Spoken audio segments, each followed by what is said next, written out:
औज़ुबिल्लाहिमिनश्शैतानिर्रजीम बिस्मिल्लाहिर्रहमानिर्रहीम रब्बि इश्रह ली सदरी व यस्सिर ली अमरी वहलुल उक़दतम मिन लिसानी यफ़क़हू क़ौली। अस्सलामु अलैकुम व रहमतुल्लाहि व बरकातुहू। Hope you will be fine students and safe at home. Today we are here for our lecture number 20 of class 8। Subject हमारा साइंस और टॉपिक है हमारे पास unit number 8 measurement of physical quantities, जिसमें टॉपिक है हमारा फिजिकल क्वांटिटीज़। सबसे पहले हम लोगों ने थोड़ा सा इंट्रोडक्शन देखना है कि फिजिकल क्वांटिटीज़ होती क्या हैं। तो वो क्या कहता है कि how far is your school from your home, कि आपका स्कूल आपके घर से कितना दूर है।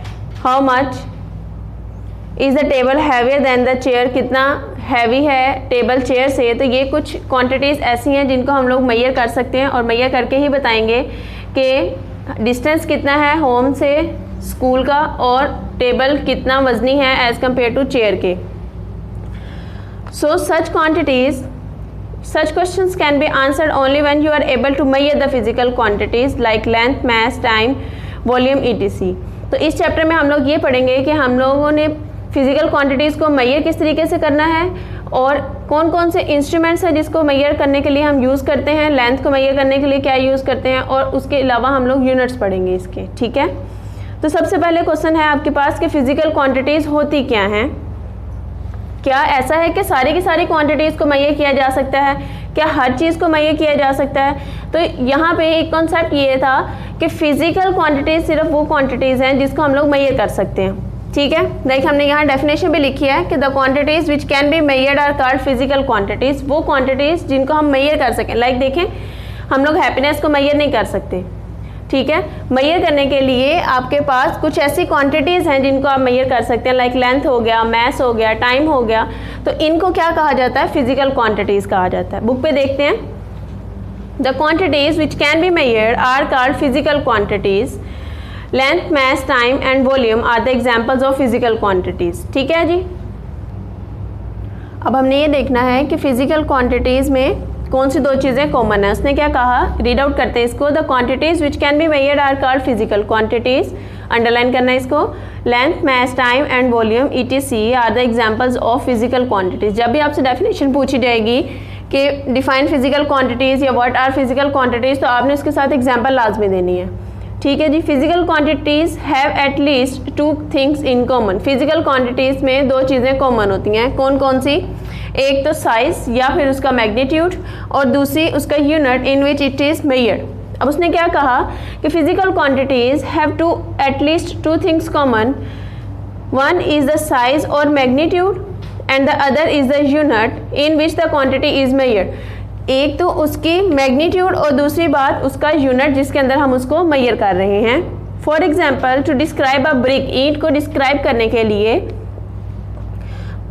हमें उसको क्या क्या एक्सप्लेन करना पड़ेगा। उसकी its length, width, height and mass are measured, these are all physical quantities. अब ये जो उसने 2 बातें कही हैं कि 2 थिंग्स कॉमन होती हैं, इसका क्या मतलब है कि साइज और मैग्नीट्यूड और यूनिट, इसका क्या मतलब हुआ? तो उसने ये कहा कि अगर हम लोग कहते हैं किसी चीज़ का वेट मैस कितना है 2 kg है, और उसके अलावा अगर हम टाइम मेजर कर रहे हैं तो 5 मिनट्स लगते हैं या 5 सेकेंड्स कर लेते हैं।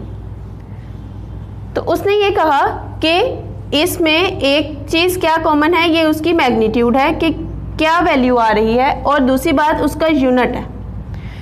इसमें भी ये मैग्नीट्यूड है और ये उसका यूनिट है। तो वो भी यही कह रहा है कि हर फिजिकल क्वांटिटी में 2 चीज़ें कॉमन होती हैं। कौन कौन सी 2 चीज़ें? एक तो उसकी मैग्नीट्यूड और दूसरी बात उसका यूनिट जिसके अंदर हम उसको मैयर कर रहे हैं। ठीक है जी, नेक्स्ट देखते हैं इंटरनेशनल सिस्टम ऑफ यूनिट्स। यहाँ तक क्लियर होगी बात कि फिजिकल क्वांटिटीज़ क्या होती हैं। The quantities which can be measure are called physical quantities, जिसको हम मैयर कर सकते हैं उन्हें हम फिजिकल क्वांटिटीज़ कहते हैं। For example length, mass, time and volume. फिर हमने कहा 2 चीज़ें कॉमन होती हैं फिजिकल क्वांटिटीज़ में, कौन सी? उसकी मैग्नीट्यूड और उसका यूनिट जिसमें हम उसको मैयर करते हैं। नेक्स्ट आपके पास है इंटरनेशनल सिस्टम ऑफ यूनिट्स। ठीक है जी, in our daily life we often need to measure various physical quantities.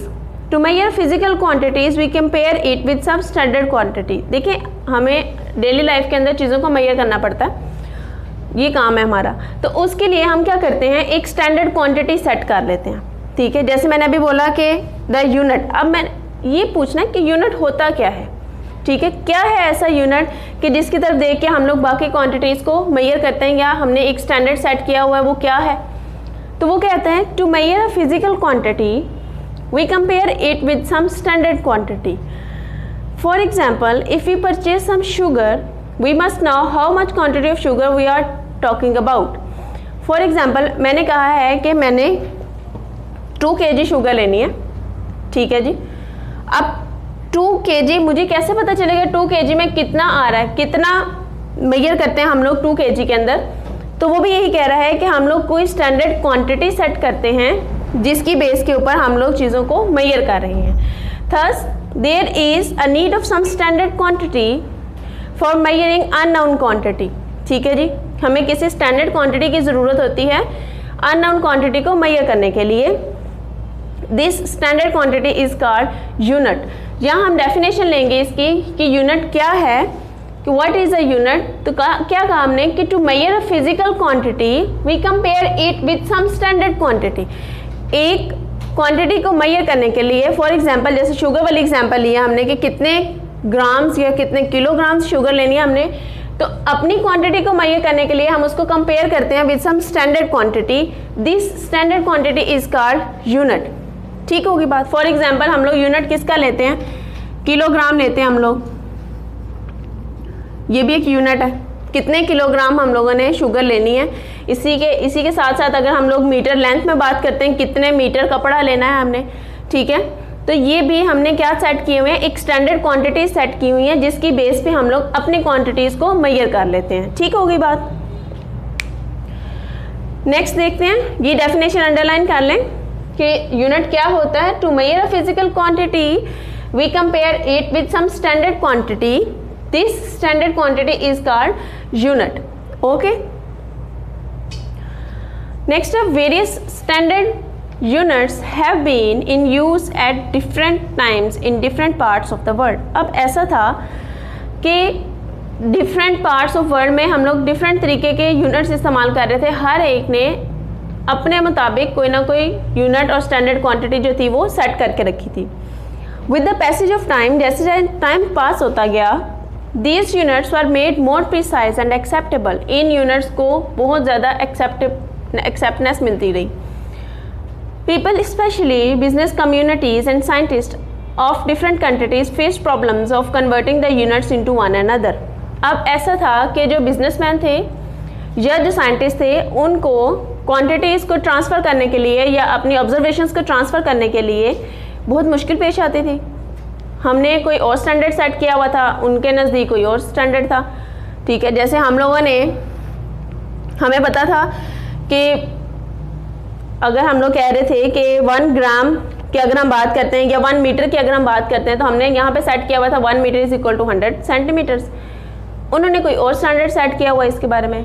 तो ये कुछ डिफ़िकल्टीज आ रही थी बिजनेसमैन को और साइंटिस्ट को अपनी ऑब्जर्वेशंस को एक दूसरे के साथ ट्रांसफ़र करने में। Converting the units into one another, this problem was solved in a conference of a scientist from all over the world handle Paris. क्या किया, इसका हल तलाश करना शुरू किया। हमने कहा पता तो चले इसका हल कैसे निकालें कि एक जैसा स्टैंडर्ड सेट करें। तो इसके लिए क्या किया गया, सारे साइंटिस्ट की एक कॉन्फ्रेंस बुलाई गई पेरिस में। In 1960, the 11th General Conference of International Committee on Weights and Measure, अब 11th General Conference थी, अंडरलाइन करना इसको, 11th General Conference of International Committee of Weights and Measure, ठीक है। वेट्स एंड मेजर की इंटरनेशनल कमेटी जो थी उसने हमें ये सुजेस्ट किया, क्या सुजेस्ट किया या रेकमेंड किया, that all countries of the world should adopt a system of same kind of standard units. क्या कहा गया कि पूरी दुनिया में एक ही तरह का स्टैंडर्ड यूनिट हम लोग इंट्रोड्यूस करवा देते हैं और सारी दुनिया उन्हीं स्टैंडर्ड यूनिट्स को इस्तेमाल करेगी, रेदर वो साइंटिस्ट हैं, बिजनेसमैन हैं या फिर आम कम्युनिटी है, ठीक है जी। This conference recommended the use of international system of units. इसने यहाँ जो कमेटी थी उसने ये फैसला किया कि हम लोग इंटरनेशनल सिस्टम इंट्रोड्यूस करवाते हैं यूनिट का। It is abbreviated S SI, system international. क्या इंट्रोड्यूस करवाया उसने, सिस्टम इंटरनेशनल, ठीक है जी, जिसको हम एब्रीवेट किसके साथ करते हैं, SI के साथ। अकॉर्डिंग टू दिस सिस्टम, अब आपसे यहाँ पे सवाल ये पूछा जाएगा कि SI यूनिट के बारे में आपको क्या पता है, ठीक है, या what do you know about system international, ठीक है जी। तो हम लोग इसका आंसर क्या देते हैं, the system of units recommended by scientist in an international conference in 1960 held in Paris, जो पेरिस में हुई थी, उसमें जो आपको एक सिस्टम इंट्रोड्यूस करवाया गया था स्टैंडर्ड क्वांटिटीज़ का या स्टैंडर्ड यूनिट्स का, this system is known as system international. बात समझ में आ रही है, and it is abbreviated as SI, system international. यहाँ तक क्लियर हो गई बात कि क्या है सिस्टम इंटरनेशनल, वो सिस्टम जो रेकमेंड किया था साइंटिस्ट ने 1960 की इंटरनेशनल कमेटी के अंदर वेट एंड मेजर की, ये बात भी याद रखनी है। उसने जो हमें सिस्टम इंट्रोड्यूस करवाया था उसको हम लोग क्या कहते हैं, सिस्टम इंटरनेशनल कहते हैं। यहाँ तक क्लियर हो गई। नेक्स्ट देखते हैं, according to this system the units of length, mass, time and volume are given in the following table. अब आपके पास क्या था, 4 मेजर फिजिकल क्वांटिटीज़ हम लोगों ने इंट्रोड्यूस करवाई थी, ठीक है जी।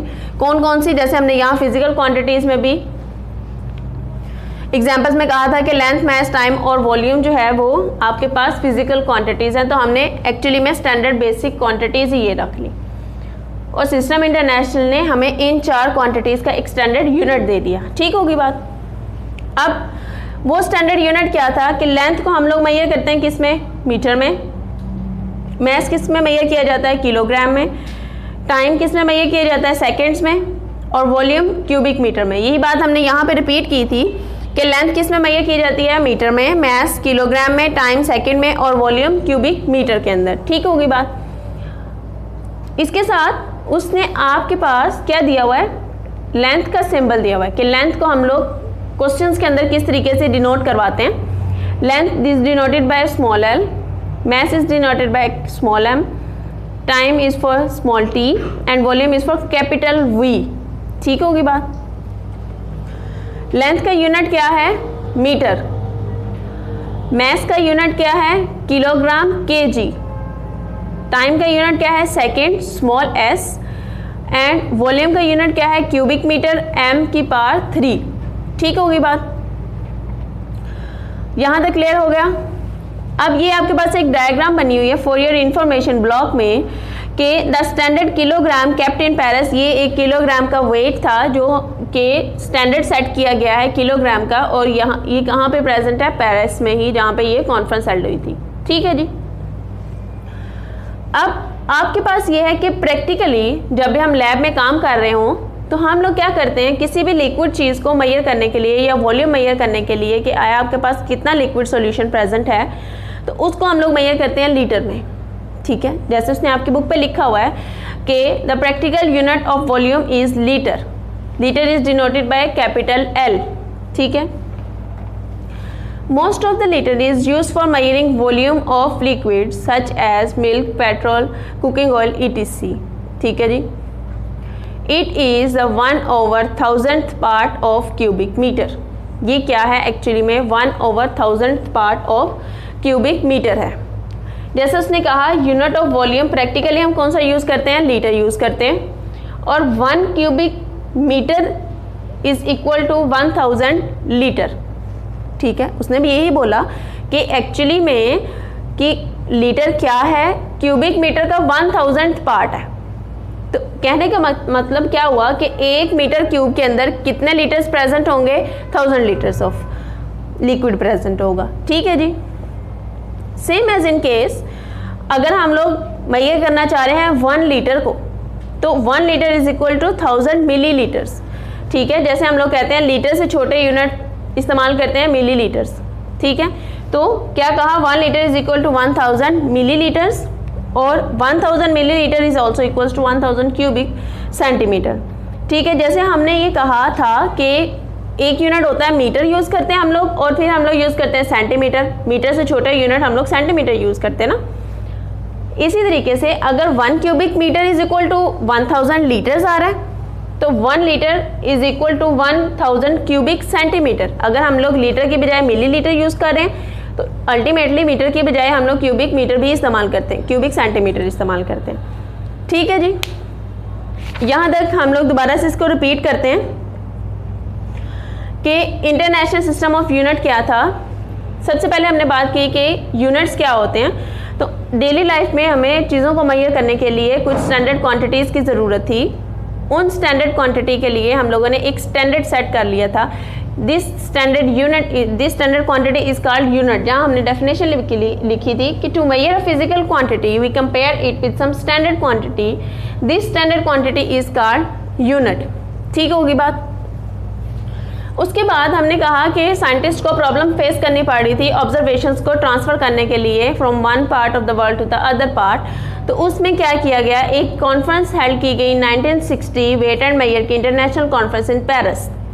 उन्होंने क्या किया, एक सिस्टम इंट्रोड्यूस करवा दिया हमें कि ये वाला सिस्टम आप पूरा वर्ल्ड वाइड इस्तेमाल करेंगे यूनिट्स का, और कुछ स्टैंडर्ड क्वांटिटीज़ बता दी। तो क्या कहा हमने कि the system of units recommended by the scientist in an international conference in 1960 held in Paris is known as system international और it is abbreviated as SI। ठीक है जी। फिर उसके बाद आपको कुछ क्वांटिटीज़ बताई थी हमने कि 4 मेजर क्वांटिटीज़ हैं, लेंथ, मास, टाइम और वॉल्यूम, और उनका स्टैंडर्ड यूनिट क्या है, उनकी स्टैंडर्ड जो सिंबल है वो क्या यूज़ करते हैं हम लोग। ठीक होगी बात। एक दफ़ा हम दोबारा से रिकॉल करते हैं पूरा लेक्चर। सबसे पहले हमने बात की थी कि जी फिजिकल क्वांटिटीज़ एक्चुअली में होती क्या हैं। तो वो quantities which can be measured are called physical quantities. ठीक है बेटे। एग्जाम्पल्स में हमने क्या बात कही, लेंथ, मास, टाइम और वॉल्यूम की बात कही हमने। उसके बाद हमने कहा हर फिजिकल क्वांटिटी के अंदर 2 चीज़ें कॉमन होती हैं। कौन कौन सी, एक उसका साइज़ या फिर उसकी मैग्नीट्यूड, कितना आ रहा है, 2 आ रहा है, 3 आ रहा है, 4 आ रहा है, जो कांस्टेंट वैल्यू होगी वो उसकी क्या होगी, मैग्नीट्यूड। और unit in which it measure, और वो यूनिट जिसके अंदर हम इसको मेजर कर रहे हैं, इट में बी किलोग्राम और इट में बी सेकेंड्स, और कोई भी हो सकता है, मीटर भी हो सकता है। ठीक होगी बात। तो ये क्या था, हमने पढ़ा फिजिकल क्वांटिटीज़ के बारे में। फिर हमने स्टार्ट किया इंटरनेशनल सिस्टम ऑफ यूनिट, और यूनिट्स को डिस्क्राइब किया, इंटरनेशनल सिस्टम की इंपॉर्टेंस को पढ़ा कि इंटरनेशनल सिस्टम ऑफ यूनिट्स की इंपॉर्टेंस है क्या। और उसके बाद हमने कुछ स्टैंडर्ड क्वांटिटीज़ को डिस्कस किया जिसका यूनिट और सिंबल्स आपके साथ डिस्कस हुए हैं। ठीक है जी। आपने ये टेबल अच्छे तरीके से याद रखना है और इन स्टैंडर्ड क्वांटिटीज़ और इन स्टैंडर्ड यूनिट्स को भी अच्छे तरीके से याद रखना है। ठीक है जी। अपना और घर वालों का बहुत ज़्यादा ख्याल रखिएगा। फ़ी अमान अल्लाह।